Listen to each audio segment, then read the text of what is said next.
Boa noite, irmãos, graça e paz. Amém. Graças a Deus. Nós louvamos ao Senhor por mais um domingo que Ele nos concede e, neste caso, o nosso caso, o segundo momento que nós nos reunimos para adorar ao Senhor. Nós louvamos a Ele por isso. Que Deus possa nos auxiliar e nos ajudar neste momento, na exposição da Sua Palavra. Também agradecemos àqueles que nos acompanham pela internet, também àqueles que nos visitam, que o Senhor possa abençoá-los com a voz bendita dEle ao vosso coração. Como vocês já sabem, nós trocamos hoje a exposição, que seria de Gênesis na parte da noite.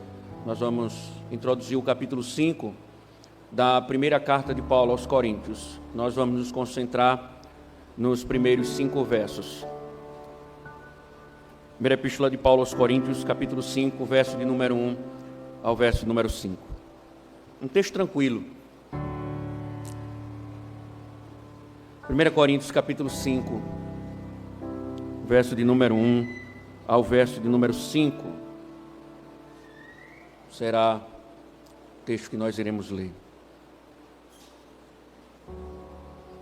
Diz o seguinte: ouve-se por aí que entre vocês existe imoralidade, e imoralidade tal como não existe nem mesmo entre os gentios, isto é, que alguém se atreva a possuir a mulher de seu próprio pai. E vocês andam cheios de orgulho, quando deveriam ter lamentado e tirado do meio de vocês quem fez uma coisa dessas. Eu, na verdade, ainda que fisicamente ausente, mas presente em espírito, já sentenciei como se estivesse presente o autor de tal infâmia. Em nome de nosso Senhor Jesus, reunidos você e o meu espírito, vocês e o meu espírito, com o poder de Jesus, nosso Senhor, que esse tal seja entregue a Satanás para a destruição da carne, a fim de que o espírito seja salvo no dia do Senhor. Ó meu Deus, que as suas misericórdias estejam sobre nós, Senhor. Que a nossa rebeldia se curve a tamanha advertência. Que o Senhor dobre o coração do teu povo para entender o que acabaste de dizer através dessa pequena porção de uma história tão drástica na igreja de Corinto. E que o Senhor possa nos iluminar e nos falar segundo as tuas misericórdias.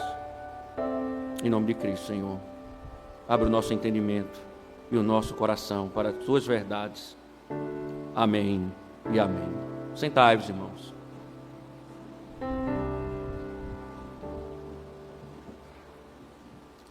É melhor um adúltero na igreja do que fora dela. Essa é uma frase que poderia ser dita de diversas formas. Podemos editá-la traduzindo assim: é melhor alguém em pecado no meio da igreja, desfrutando da ceia do Senhor, participando dos meios de graça, gozando da comunhão dos santos, do que entregue ao mundo. Quem sabe a gente pode dar uma contextualizada para ficar assim: é melhor ficar quebrando o dia do Senhor por vezes, do que nunca participar do culto dominical. Também poderíamos melhorar para ficar da seguinte forma: é melhor dizimar ocasionalmente e continuar na igreja do que nunca dizimar. Podemos resumir para finalizar da seguinte forma: é melhor estar doente no hospital do que fora dele. Como precisamos, irmãos, amar mais. É preciso mais compaixão para com os nossos irmãos. É preciso entender mais as lutas deles e suportar os pecados deles. Ficar querendo corrigi-los, pobres, coitados, só irá piorar a situação. Vamos perdê-los, caso insistamos em repreendê-los. Eles precisam ser acolhidos. Talvez eles precisem até de uma oportunidade. Quem sabe pregar, quem sabe fazer parte do ministério ou do departamento de música. Eles precisam de algo que eles se sintam bem. Vocês precisam acordar para isso. Na verdade, eles precisam é do nosso amor. Ao invés de ficarmos julgando, deveríamos olhar para o nosso próprio nariz e deixar Deus resolver o que tiver de resolver. Afinal de contas, o pecado deles não é problema nosso, mas é problema do Senhor. A partir de hoje vamos deixar as discussões teológicas dos 4 primeiros capítulos que trata sobre a divisão da igreja, bem como do seu orgulho e apego à sabedoria do mundo. Isto porque as argumentações agora se movem para uma confrontação direta do apóstolo para questões peculiares da comunidade em Corinto. Contudo, precisamos entender que não podemos ignorar as relações ou a relação entre os capítulos 1 ao 4 e o capítulo 5 e 6. Por quê? A igreja de Corinto já vinha sofrendo duros golpes desde que Paulo começou a carta. E como vocês perceberam, o falso entendimento, o ponto central da igreja, era o falso entendimento do Evangelho, da essência do Evangelho. E Paulo disse, é por isso que há divisões, partidarismo e orgulho entre vocês. Mas quando uma igreja, ela cria um perfil por causa dessa desestrutura, como Paulo acabara de dizer nos 4 primeiros capítulos, e funciona como tal, é inevitável que o resultado seja o comportamento descrito nos capítulos seguintes que nós vamos analisar. O trecho, em especial, que nós lemos, inicia mais uma longa sessão com a questão mais absurda que se possa imaginar. A fama da igreja não se dava pelas coisas peculiares à fé, mas pelo público caso de imoralidade. Imoralidade que escandalizava até uma sociedade imoral. É porque não se tratava de qualquer imoralidade, mas de um filho que mantinha um relacionamento sexual com a madrasta, pecado esse que a cidade corinta não permitia, muito menos a comunidade pagã.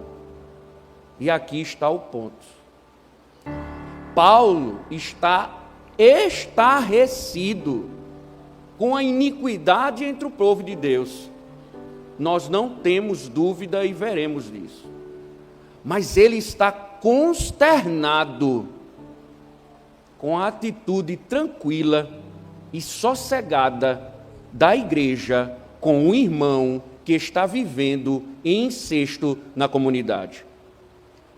Paulo diz, em vez de vocês estarem orgulhosos, deveriam ter experimentado angústias. Mas não foi isso. Então, visto que não faziam nada para tratar o problema, absolutamente nada, Paulo exerce sua devida autoridade e pronuncia o juízo sobre tal homem. O que a igreja precisa agora é executar o veredito que ele pronunciou. O homem precisa ser entregue a Satanás. Sem dúvida, irmãos, esse é um dos textos impopulares das Escrituras, por justamente tratar de questões que deveriam nos incomodar, mas não incomodam. Mas eu preciso perguntar: existem pecados públicos entre nós?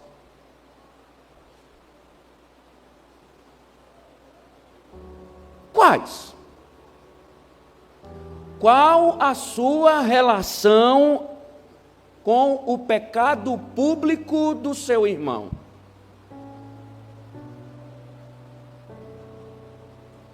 O que fazer para tratar a alma do faltoso, assim como tratar a pureza da igreja?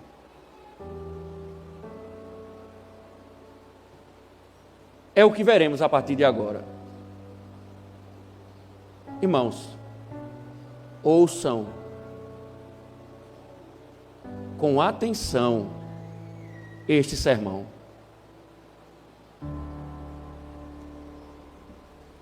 Paulo inicia: ouve-se por aí que entre vocês existe imoralidade, e imoralidade tal, como não existe nem mesmo entre os gentios, isto é, que alguém se atreva a possuir a mulher de seu próprio pai.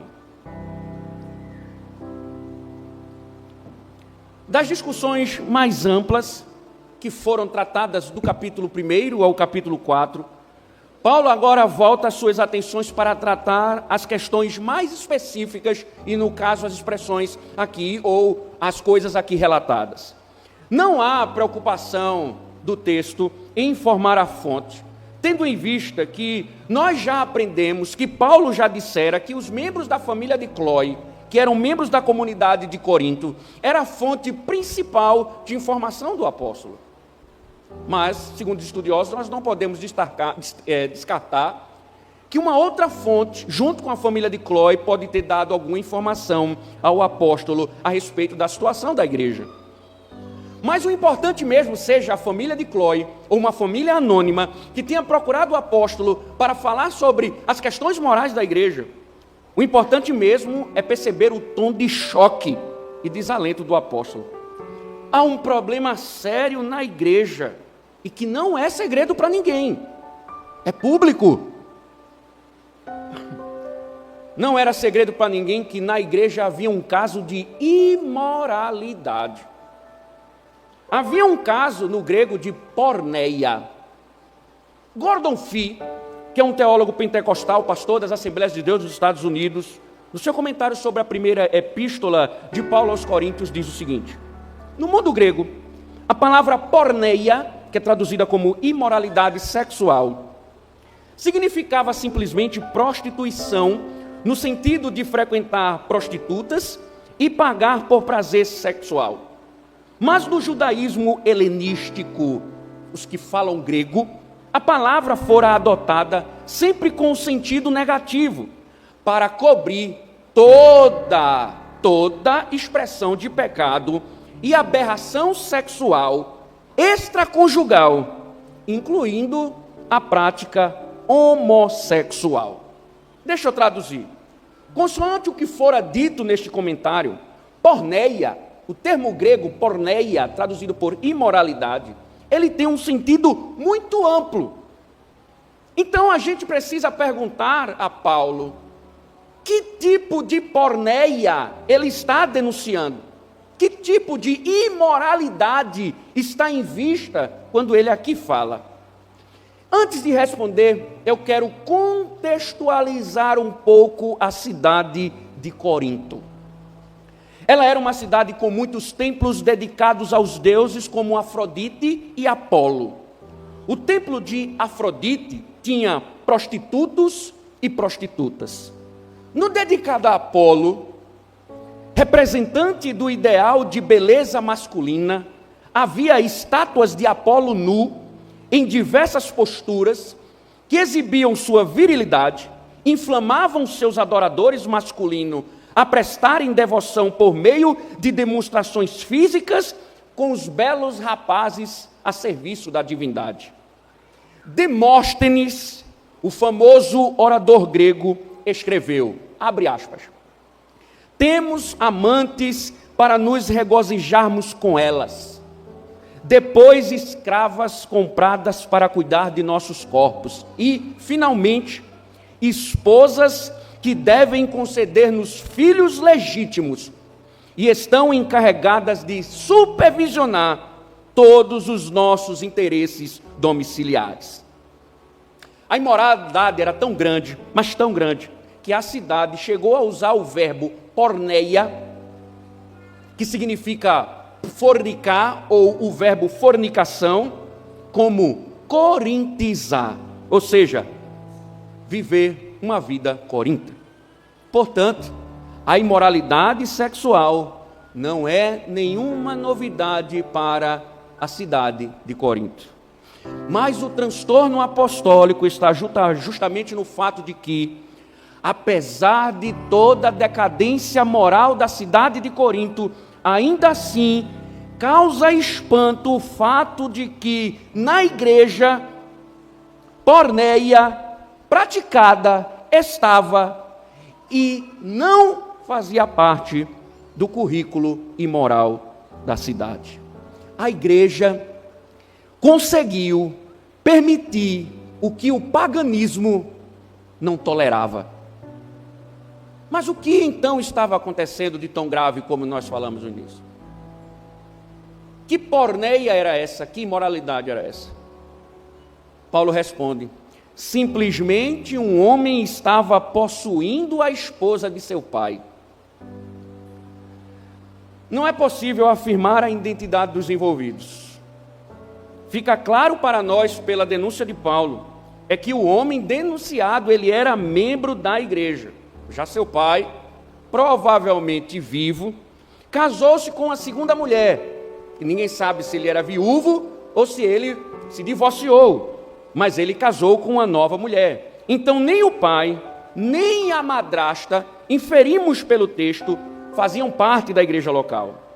O pecado mesmo era do membro, o homem, o filho, que possuía um eufemismo para relações sexuais, a esposa do seu pai.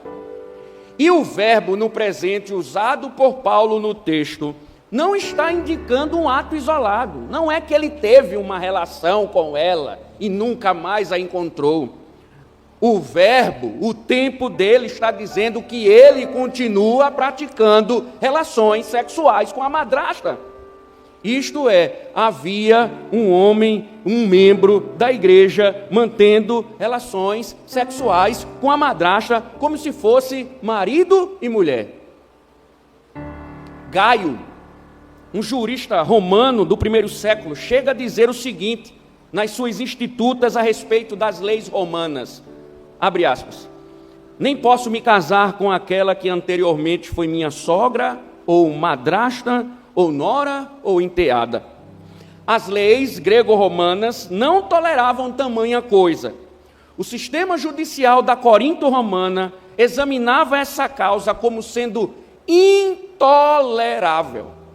Nesses casos, na Corinto romana, tanto o homem quanto a mulher em questão eram sentenciados a exílio permanente, ou seja, expulsos da cidade, o que incluía a perda da cidadania e de toda a sua propriedade na cidade. Ou seja, era inadmissível para a cidade de Corinto tal coisa. A cidade promíscua não permitia tamanho comportamento. Mas antes de tudo, irmãos, o problema maior era que isso é transgressão da lei de Deus. Independente do posicionamento social, independente do que a sociedade pensa a respeito de uma prática, o que importa mesmo é o que a lei de Deus diz. Levítico, Deuteronômio, Deus falou, proíbe-se esse tipo de relacionamento. Você pode ver em Deuteronômio 22, olhe para Levítico agora, 18:8, por gentileza.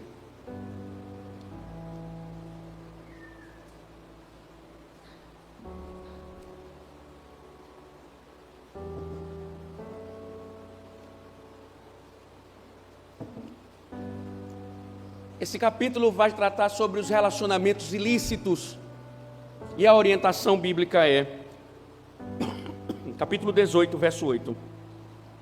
Não tenha relações com a mulher de seu pai. Este é um direito que somente o seu pai tem. Mas uma pergunta curiosa: por que não se pode ter um relacionamento com a madrasta?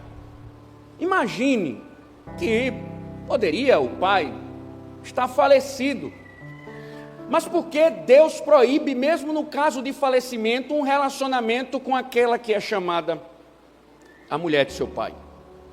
Gordon Wenham, escritor britânico reformado, ele diz o seguinte sobre esse texto de Levítico: com a nossa compreensão de biologia, entendemos facilmente que os nossos filhos são uma extensão de nós mesmos. Eles estão em uma relação de sangue vertical conosco. Mas estranha ao nosso modo de pensar é a ideia de que a nudez de uma esposa é a nudez do seu marido e vice-versa, conforme Levítico expõe. Em outras palavras, o casamento, ou mais precisamente a relação sexual marital, torna o homem e a mulher parentes tão próximos quanto pais e filhos.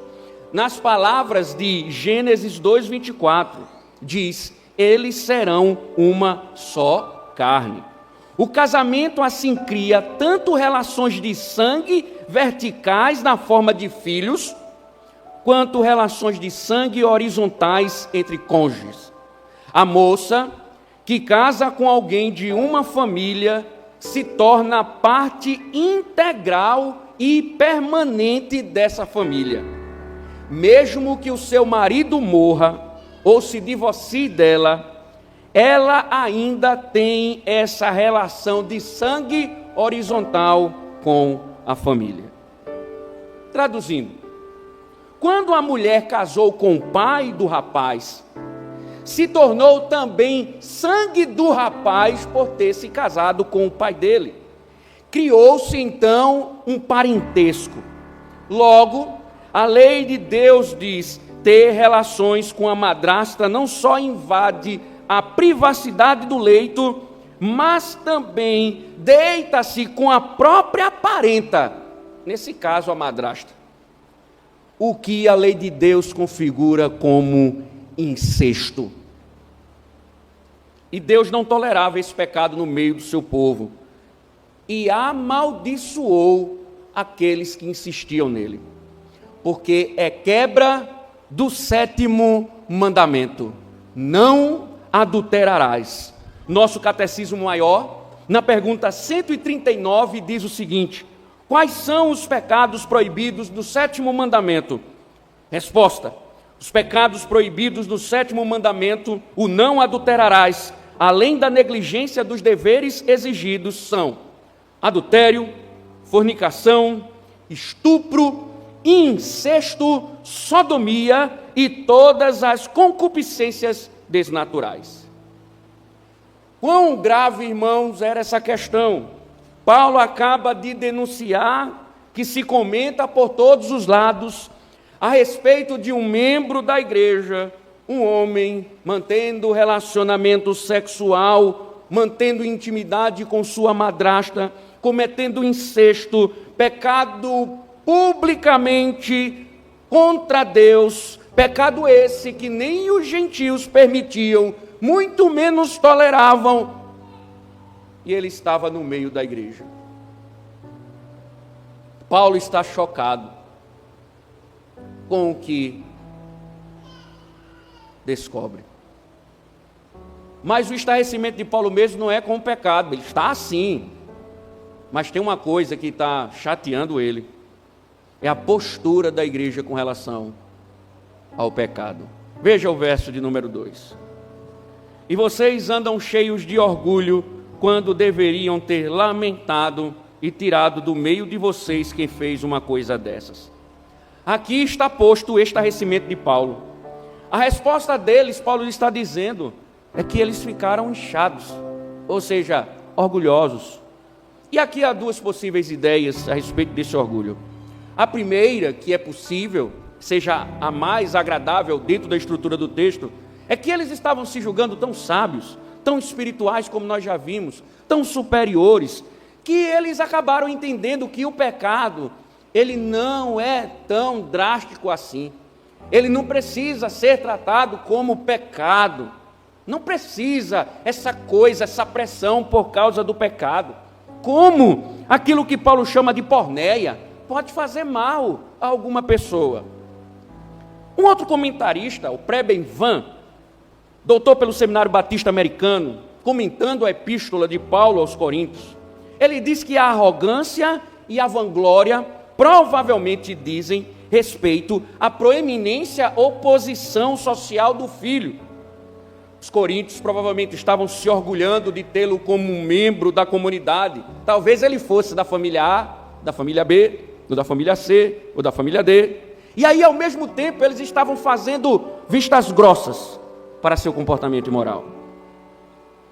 Seja lá qual foi o gatilho do orgulho, a verdadeira relação deles com o orgulho. Paulo está dizendo: vocês estão cegos, cegados de tal modo que em vez de vocês lamentarem, vocês estão orgulhosos. A expressão aqui lamento enfatiza a ideia de um sentimento de pesar. É um sentimento parecido com a angústia decorrente da perda de um ente querido. É a angústia profunda, como se o meu parente mais próximo estivesse morrido. O momento era de luto, Paulo está dizendo, não de festa. Consequentemente, se estivessem com o coração alinhado com a triste realidade, Paulo diz: vocês teriam tirado do meio o homem que tal coisa praticou. Eu vou deixar para explicar isso depois. Hernandes Dias Lopes, comentando esse texto, diz o seguinte: Paulo está dizendo, como vocês choram nos funerais, deveriam chorar pelo pecado. Esse pecado deveria provocar em vocês uma dor tão aguda e tão forte quanto a dor que vocês enfrentam na hora do luto. Porém, em vez de chorar, a igreja estava ensoberbecida. Ela se avaliava e dava nota máxima a si mesma. Julgava-se uma igreja de mente aberta, onde as pessoas tinham plena liberdade e nenhuma espécie de restrição. Nada de imposições, nada de regras, nada de princípios e nada de fiscalizar a vida alheia, fecha aspas. E é justamente essa falha gritante de não reconhecerem a profundidade do pecado, em razão da arrogância, que faz Paulo adotar uma postura enérgica, como a descrita nos textos seguintes. Veja o verso 3. Eu, na verdade, ainda que fisicamente ausente, mas presente em espírito, já sentenciei como se estivesse presente o autor de tal infâmia. Verso de número 4.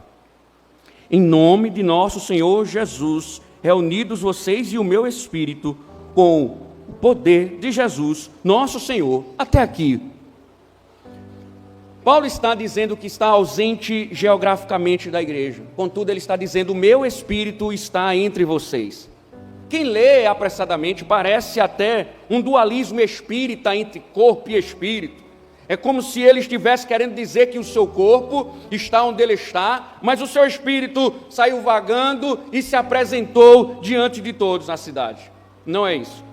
O que ele quer dizer é que, ainda que esteja ausente fisicamente, ele é membro daquele corpo. E vimos, ele não é só membro, ele é pai da igreja. E por isso está julgando a causa, como se estivesse presente nela.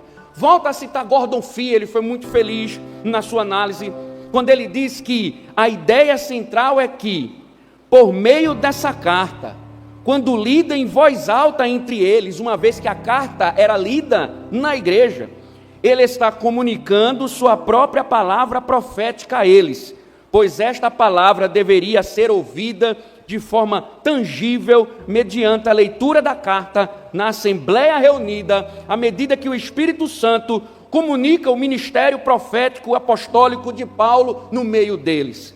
Isto é, o que Paulo está escrevendo, ele está dizendo, é a mesma posição quando eu estiver com vocês pessoalmente. Mas Paulo também diz que a providência não deve ser só dele. Na verdade, o que se espera é que, após lida a carta, a liderança da igreja deve estar reunida debaixo da autoridade e do poder de Cristo para executar a sentença. E aqui é importante esse ponto. Observe que tanto Paulo como a igreja estão debaixo da autoridade de Cristo antes de tudo. A administração da igreja é, antes de tudo, a administração do próprio Cristo. A liderança ou as decisões bíblicas de uma liderança bíblica são decisões do próprio Cristo. Portanto, Paulo diz: aquele que cometeu tal infâmia, que vocês disseram que é irrelevante, vai receber a sentença do próprio Senhor da igreja. É a vontade de Cristo que ele seja expulso da comunidade. E é isso que se espera da igreja. Continuemos no verso 5. Que esse tal seja entregue a Satanás para a destruição da carne, a fim de que o espírito seja salvo no dia do Senhor. A igreja deveria entregar o tal homem a Satanás para a destruição da carne. Entregar a Satanás não é uma expressão muito comum nos escritos de Paulo, só aparece em 1 Timóteo, capítulo 1, verso 20, nesse entendimento paralelo. Por isso, alguns perguntam o que Paulo está dizendo entregar a Satanás.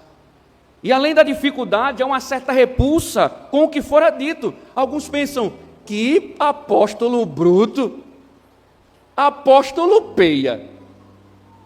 Ele é muito ignorante. Que homem bruto, não pode ser assim. Um pastor da igreja não pode ser tão bruto assim.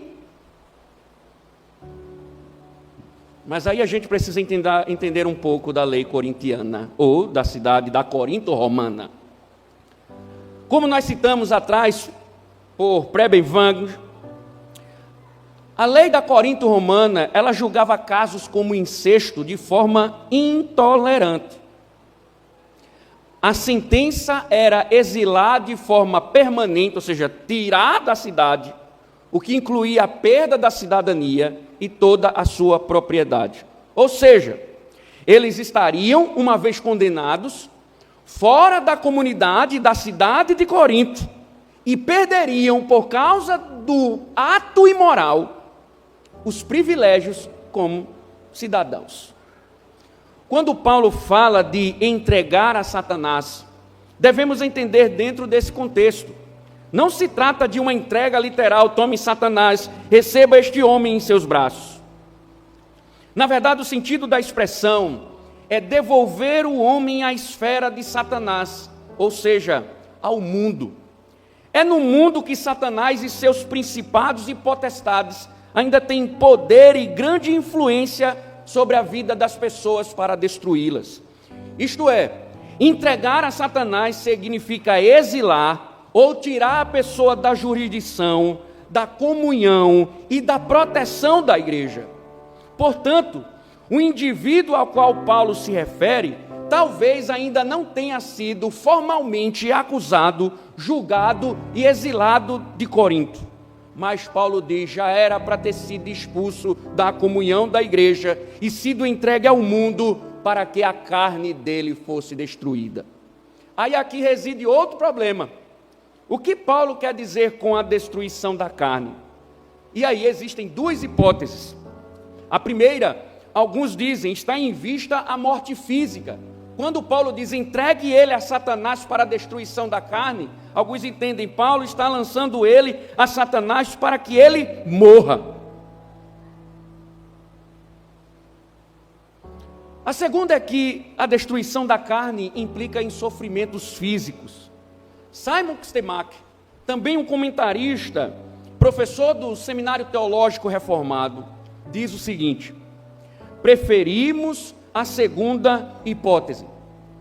Além do ato de excomunhão, Deus permite a Satanás atacar e aos poucos enfraquecer o corpo físico do homem. E há evidência disso. Quando Deus aparece, ou Satanás aparece diante de Deus, quando Satanás aparece diante de Deus e o Senhor fala com ele e autoriza para que ele, de alguma forma, ele interfira na parte física de Jó.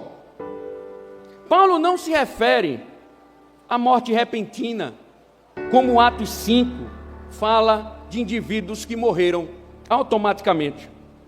Durante esse processo, o pecador tem tempo suficiente para refletir sobre a sua condição e arrepender-se.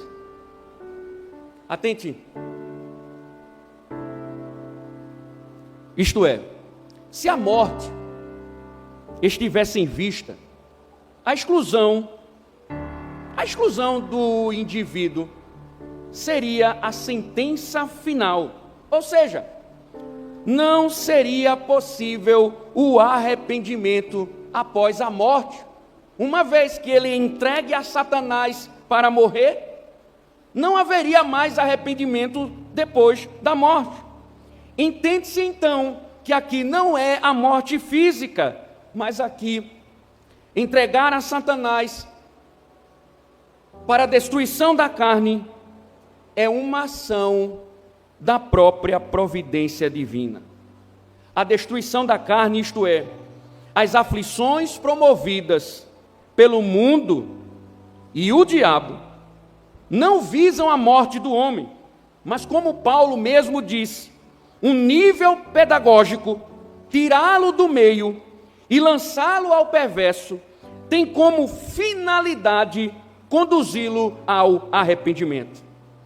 Logo, quando Paulo diz que seja salvo no dia do Senhor, isso não implica em que o infrator deva aguardar o juízo para ser salvo, mas que o arrependimento virá antes desse dia para que ele seja salvo. Portanto, afastar, excluir o faltoso da comunidade não é um ato de desamor, mas de restauração. Como o próprio Gordon Fee comenta, qualquer que seja o tipo de golpes que esse homem venha a sofrer por parte das forças satânicas lá fora, o mais provável é que só o fato real de ser separado da comunhão do povo de Deus, o povo do Espírito de Deus, povo que vivencia a vida do futuro enquanto aguarda a consumação, o levaria a pôr de lado seus pecados para que pudesse se unir de novo à comunidade. Bom, a importância da disciplina é vital para o faltoso. Não há uma busca pela destruição, mas restauração. Aquele que é excluído, disciplinado, não está recebendo os golpes da revolta de uma comunidade, mas um banho de graça, a fim de que uma corrente de águas jorre num coração petrificado. Por mais dura que seja a lapada, por mais dura que seja a disciplina, é a voz de Deus falando à rocha. Essa parte então ficou claro para nós. É sabido de todos, inclusive de Paulo, que há um pecado de incesto dentro da igreja, pecado esse que nem mesmo entre os pagãos é permitido, muito menos aprovado antes de tudo pelo Senhor. Apesar da gravidade que é o pecado, o estarrecimento maior do apóstolo está na forma como a igreja tem reagido a isso. Ela estava orgulhosa, tratando de forma irrelevante o que Paulo chamou de infâmia. Paulo então exorta: expulsem tal homem, entregue ele ao mundo, aos poderes de Satanás, para que se arrependa e seja salvo. Diante do exposto, nos resta refletir sobre tamanha seriedade. E eu espero que vocês tenham refletido. Considerar as implicações de tudo o que acabamos de ouvir é muito mais que necessário, é urgente. Então quero começar dizendo o seguinte: não devemos nos assustar ou até mesmo achar anormalidades no Evangelho por ouvirmos histórias de pecados nas igrejas ou até mesmo de pecados entre nós. A igreja de Cristo está imperfeita ainda no tempo e por isso ouviremos muitas coisas envolvendo o nome da igreja. Ela nunca estará, enquanto estiver neste mundo, livre de um Caim, ou de um Judas, ou de um Himeneu e Fileto, quem sabe uma Jezabel, ou até mesmo algumas virgens imprudentes, até mesmo um jovem incestuoso. Assim como também um Davi desgovernado pela Betseba, um Pedro amedrontado negando seu mestre, um filho que despreza a casa paternal para viver a liberdade. Ou seja, enquanto ela estiver no tempo, diz o Senhor, joio e trigo crescerão juntos, esperando os anjos separá-los. Portanto, ninguém pode desanimar com a igreja por causa de algumas imperfeições. Na verdade, devemos sim lutar pela pureza dela. É nossa incumbência lutar pela pureza da igreja, mesmo tendo a consciência das inerentes imperfeições que a igreja carrega. E talvez, irmãos, aqui resida o grande desafio.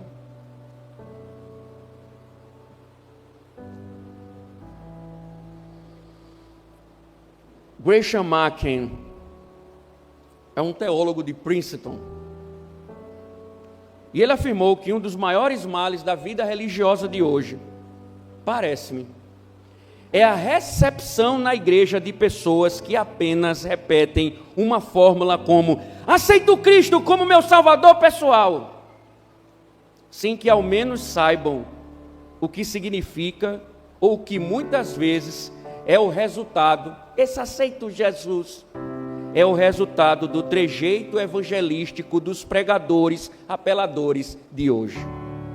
Isto é, em muitos casos espalhados pelo Brasil, inclusive na nossa cidade, não existem mais critérios para se receber alguém numa comunidade. Bastou afirmar: aceito Jesus. E essa é uma fórmula mágica, maravilhosa de recepção. Perdeu-se então de vista a máxima dos frutos de arrependimento. Para ser membro de uma igreja não é necessário ética, mas atender às cartilhas ministeriais de homens vazios dos interesses eternos. Qual a consequência disso? Preste atenção. Igrejas abarrotadas de pessoas não crentes, mas cheias de religiosidades. Talvez seja o caso de alguns aqui. Quando observo como se comportam, o que postam na internet, a negligência com o dia do Senhor, as conversas, os interesses, a busca incansável pelo dinheiro e os valores desse mundo, não tenho dúvida, são descrentes vítimas de pastores apeladores. Outra coisa, Mark Dever, presidente do Ministério Nove Marcas, cita um escritor de movimento de crescimento de igreja que diz o seguinte: abra a porta da frente e feche as portas do fundo. A consequência é lógica. Como manter um descrente que foi vítima dos apeladores entre o povo de Deus? Aí vai. Técnicas, estratégias, marketing, inovações, entretenimento, pragmatismo, é uma salada de coisas exposta para o público, para o cliente esfomeado de religiosidade. Vale tudo, tudo, não tem limites para mantê-las na comunidade. E quando o esfomeado não encontra o cardápio que ele procura, ele vai buscar em outros shoppings espirituais. É óbvio, então, que as igrejas de hoje acabam se tornando um aglomerado misturado de crentes e falsos crentes, crentes apenas nominais. Mas nada disso resolve os problemas da alma. Receber e entreter ímpios no meio da igreja não resolve os dilemas do pecado. O vale tudo não limpa almas que vivem na lama. É daí então que vem a importância da pureza da igreja e o valor da disciplina eclesiástica. Como diz o presbítero Manuel Canuto, é importante quando se aborda a questão da disciplina, para ver a qualidade dos crentes que frequentam as igrejas. Muitos estão no rol de membros, mas suas vidas contrariam a fé que confessam e estão em atividades contrárias à palavra de Deus. Eu quero começar então dizendo, com base nas Escrituras, e no exemplo específico de Corinto, que os irmãos faltosos devem receber uma ação conjunta da liderança e da igreja. A igreja de Corinto, junto com sua liderança, Paulo diz: vocês estão se omitindo diante do pecado. E o estarrecimento de Paulo é justamente essa omissão. Eles eram coniventes devido ao orgulho, e com isso estavam tornando o pecado irrelevante. Acho que parece alguns que eu conheço. Contudo, não é isso que a Escritura diz. Jesus diz o seguinte: se o teu irmão pecar contra ti, vá e repreenda-o. Outros autores sagrados seguem o mesmo aprendizado. O escritor aos Hebreus diz: antes, exortai-vos uns aos outros, todos os dias, durante o tempo que se chama hoje, para que nenhum de vós se endureça pelo engano do pecado. Hebreus 3:13. Paulo escreve aos Tessalonicenses 5:11. Pelo que exortai-vos uns aos outros, e edificai-vos uns aos outros, como também o fazeis.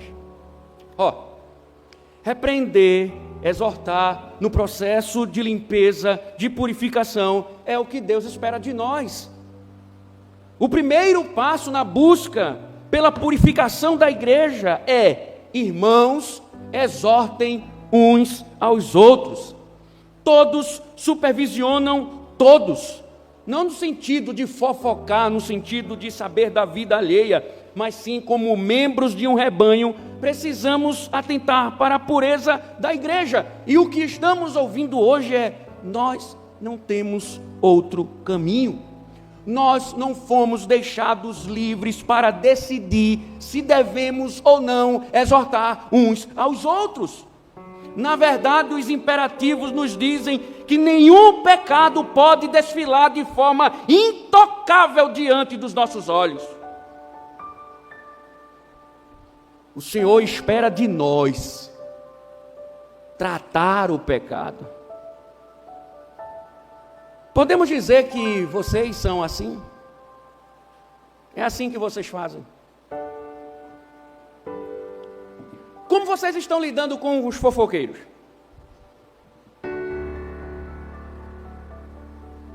E aqueles irmãos que estão negligenciando o dia do Senhor, publicamente, com a cara mais lavada, já receberam alguma exortação da vossa parte? Já conversaram com os que negligenciam o dízimo enquanto se divertem em viagens paradisíacas?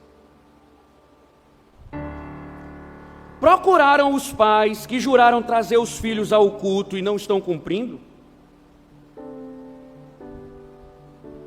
Já procuraram aqueles que estão ausentes das atividades da igreja quando prometeram o contrário? Já procuraram? Já exortaram? Já chamaram a arrependimento? Já conversaram com algum pai que deixa a criança livre para bagunçar no ambiente de culto? Já procuraram? Já trataram? Já exortaram? Já repreenderam? Já tratou a irmã sensual que desfila o corpo dentro da igreja? Já tratou a jovem ou o jovem a respeito do namorado deles? Já tratou? Já conversou? Já conversou com o irmão que negocia de forma fraudulenta? Já exortou o diácono ou o presbítero que tem sido negligente com o seu ofício? Já? Só nessas perguntas aqui, nós temos a quebra de todos os mandamentos da lei de Deus. todos esses pecados aqui denunciados, foi quebra dos 10 mandamentos da lei de Deus. Mas eles estão aí, bem pertinho de você, intocáveis.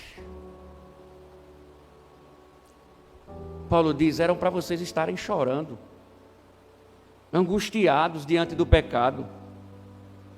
Era para a tristeza consumir vocês, mas o orgulho não deixa. O orgulho da igreja de Corinto poderia ser tanto fruto do saber humano, como a posição daquele homem.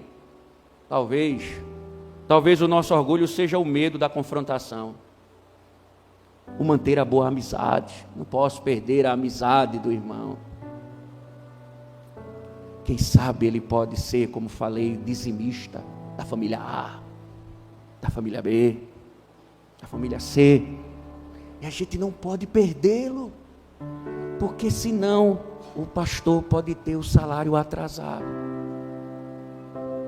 Não vale a pena perder a amizade de alguém tão querido. É melhor deixar quieto. Aí você acaba dizendo que é mais sábio que Deus, pois quando o Senhor diz exorte, você acha mais correto silenciar. Isso é orgulho. Orgulhoso. Porque você deixou de obedecer os imperativos divinos para fazer o que você acha que é certo. É por isso que eles estão aí e permanecem do mesmo jeito. Nada muda. Eles continuam fazendo e se sentindo confortáveis, pois ele tem um irmão ao lado que transformou o pecado em algo irrelevante. E isso é praticado diante dos nossos olhos, costumeiramente, absurdamente, de forma intocável.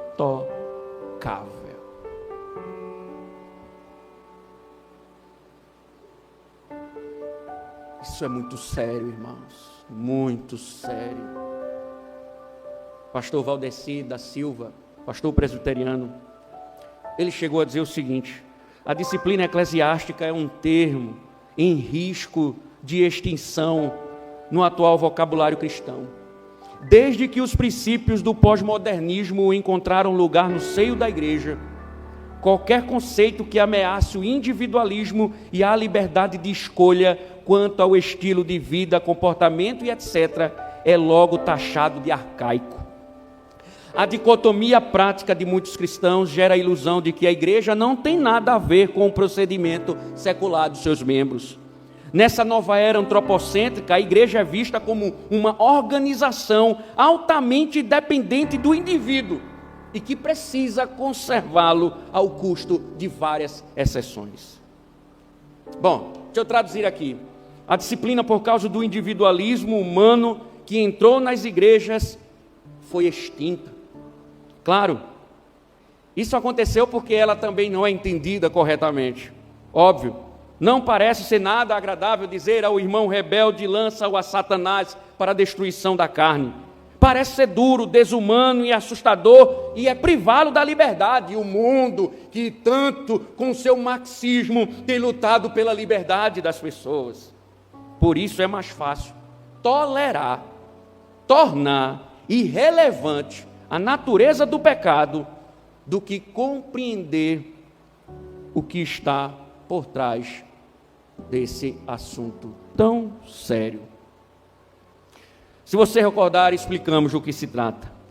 Entregar a Satanás é tirá-lo da ceia, da comunhão da igreja, dos privilégios espirituais presentes no povo de Deus.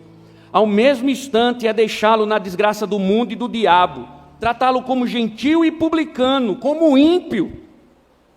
É a sentença extrema aplicada aos rebeldes. De fato, isso é muito duro.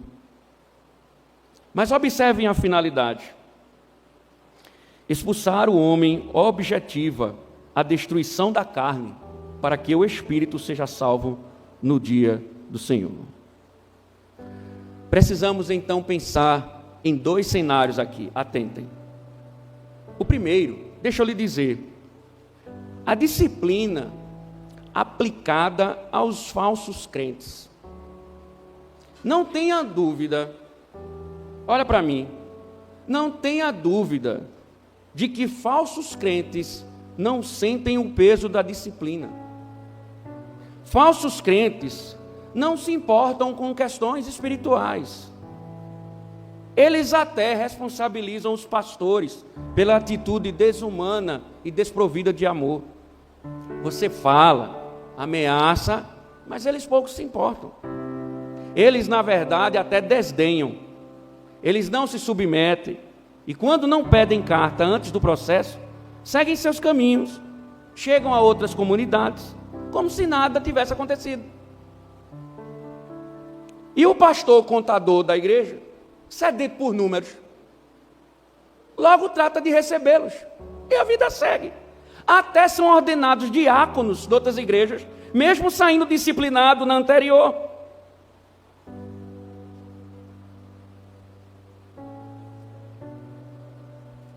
Então ouça, eu quero que você entenda o seguinte: independente do caminho que ele tomou, se ele foi para outra igreja, a igreja de Cristo foi purificada.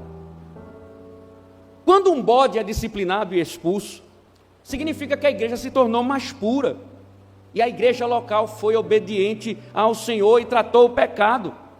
Você não deve mais olhar com saudade, que saudade do meu irmãozinho.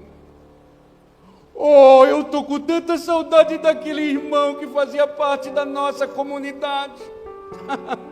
Você tem que louvar e adorar ao Senhor, pois por meio da disciplina, a igreja ficou mais pura. Por tratar o pecado, o nome de Cristo foi glorificado. E os ímpios religiosos seguiram seus caminhos. Ele é um ímpio, deixa ele ir. E a disciplina bíblica não se anula com mudança de endereço. Diante disso, você, meu amigo, está me ouvindo agora, está em nosso meio, mas vive publicamente seus pecados. O que esperas de nós? O que você espera? Impiedade tem que ser tratada como tal. Se você não quer submeter a lei de Deus, vá para o mundo, porque aqui não é o seu lugar.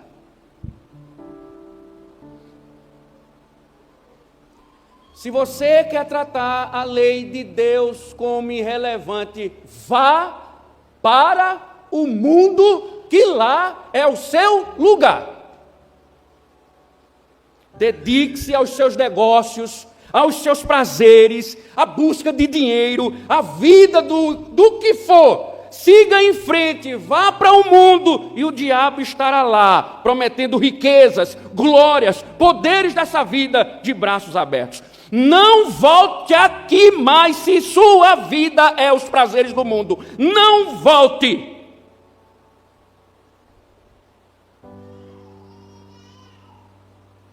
Aproveite o pouco tempo que lhe resta, vá curtir a vida, vá desfrutar dos prazeres do mundo, vá viver no pecado, corra contra o tempo, pois após a morte você só terá tempo de desfrutar a desgraça eterna. Então aproveite, vá curtir a partir de hoje. Não volte mais aqui.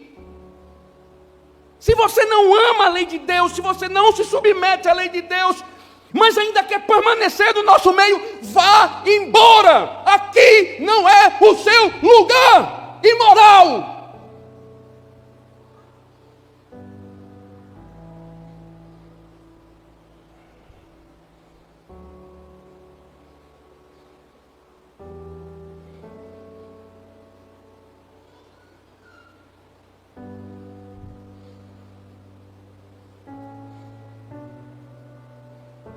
Aproveite. a curtir a vida. E para dessa enganação. Botar um versículo bíblico na rede social não significa que você é crente. Ter vocabulário evangélico não significa que você é crente. Aparecer na igreja de vez em quando não significa que você é crente. Aquele homem estava cometendo incesto, mas ele estava na igreja. Ele estava participando dos cultos. Ele estava na comunhão da igreja.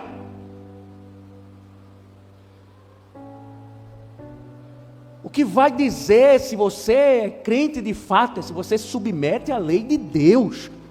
Se você ama o dia do Senhor. Se você é submisso à palavra dEle. Se o Senhor está no seu coração em primeiro lugar. Mas se você não gosta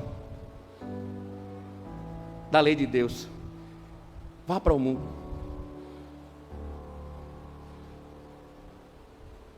Vá com Deus.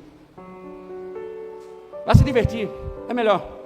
Melhor você se divertir agora do que sofrer, agora ficar ouvindo sermões duros como o de Paulo. Sair daqui aperreado, xingando o pastor, esquentando a cabeça. Não, agora mesmo você não deveria estar aqui. Era hora, você está num barzinho, tomando uma cervejinha, curtindo um pagodezinho, um sonzinho, quem sabe assistindo um joguinho, esquentando cabeça com a igreja, com o culto. Vai embora. Acaba com essa farsa. Acaba com essa mentira. Vai encher a cara.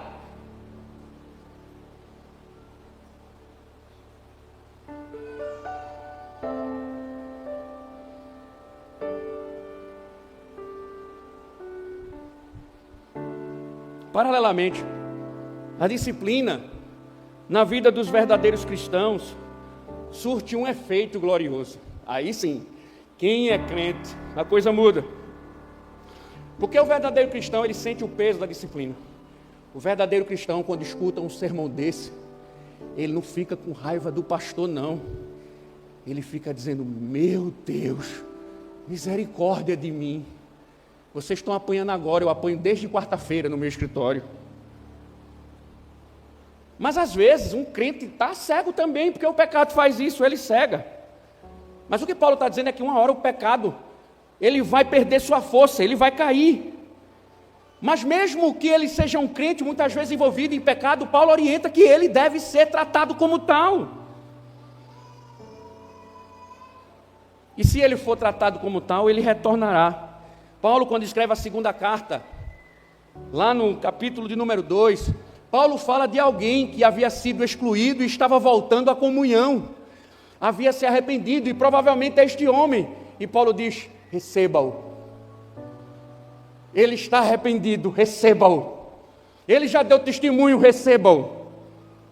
Ele será restaurado e amado por vocês e pelo Senhor dele para sempre.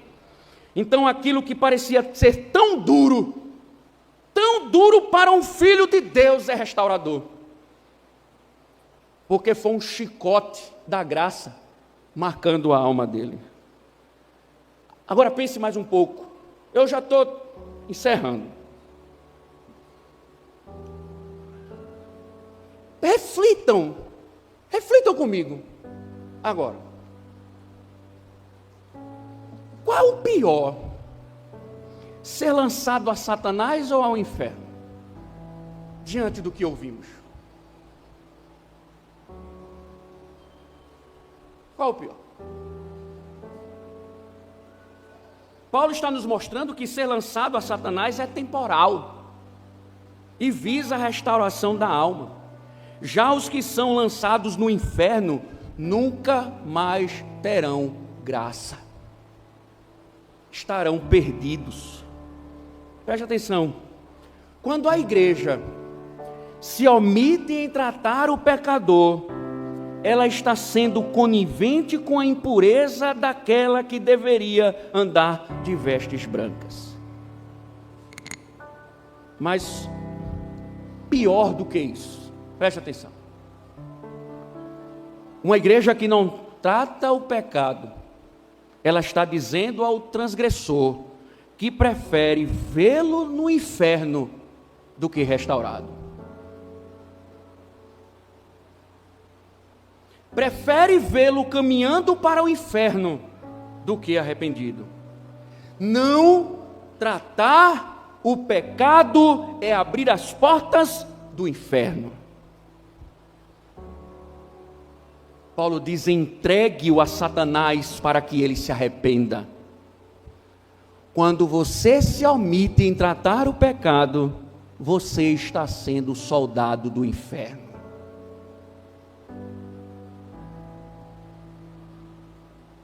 Bom, por isso preciso dizer a você, meu irmão, que possa ter pecado, e talvez não tenha sido disciplinado pela igreja, mas já está debaixo da disciplina do Senhor. Essa é boa demais. Essa, quando pega, arranca o couro. E aí você está sofrendo dores por causa do pecado. Aguarda perseverantemente, insiste, pois a disciplina do Senhor é para sarar a alma. Você não vai morrer, não vai morrer, você vai viver. É para o seu bem, é para o bem da sua alma. Ele está com você nesse processo, Ele não abandona disciplinados. Sempre há fontes no deserto, sempre haverá escadas nas noites escuras, sempre haverá poços em terrenos secos, sempre haverá graça para filhos disciplinados pelo Senhor.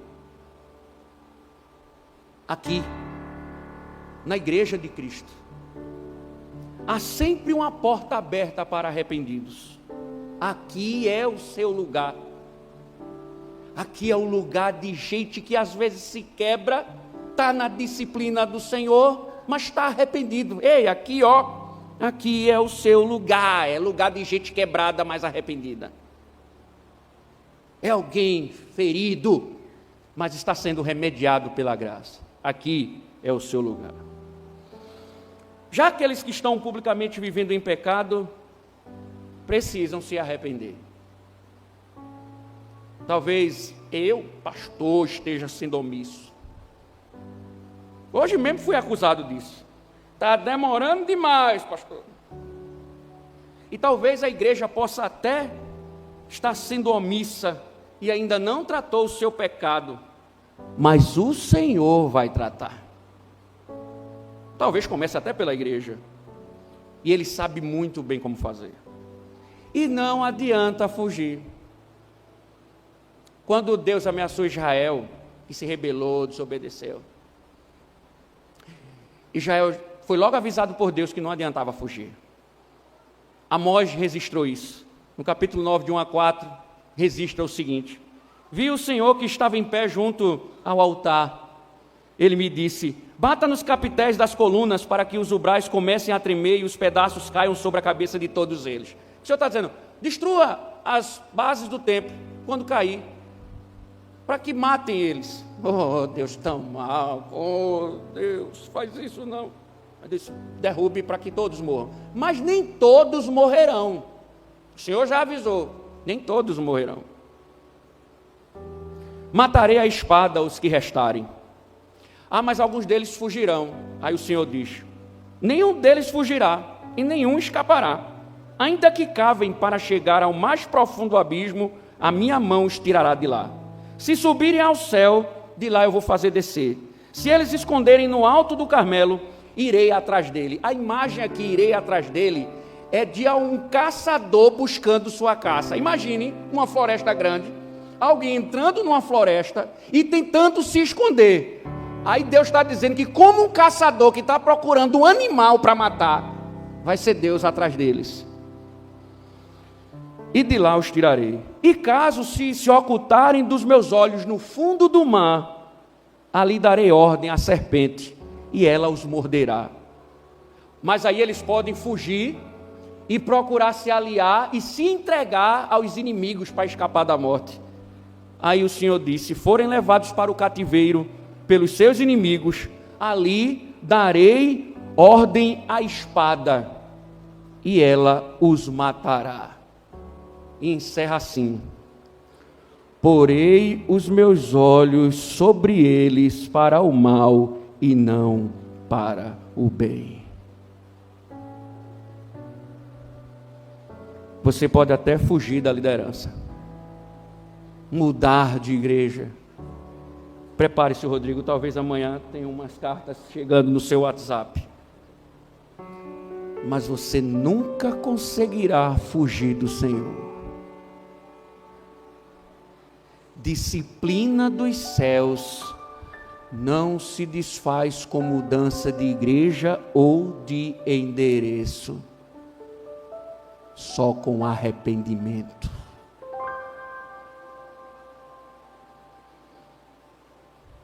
Eu concluo. É melhor um adúltero na igreja do que fora dela. Mentira. É melhor ele no mundo, pois talvez lá ele encontre o caminho do arrependimento. É melhor ser entregue a Satanás do que ao inferno. E aí? O que é que você prefere? Ser entregue a Satanás ou ao inferno? Misericórdia, Senhor, de nós, miseráveis pecadores que somos. Ajuda-nos. Ajuda a tua igreja, Senhor. Mantenha ela pura. Nos purifica, Senhor. E expulsa todo o pecado que estiver em nosso meio. Dá-nos coragem, Senhor, para sermos santos e vivermos de forma santa.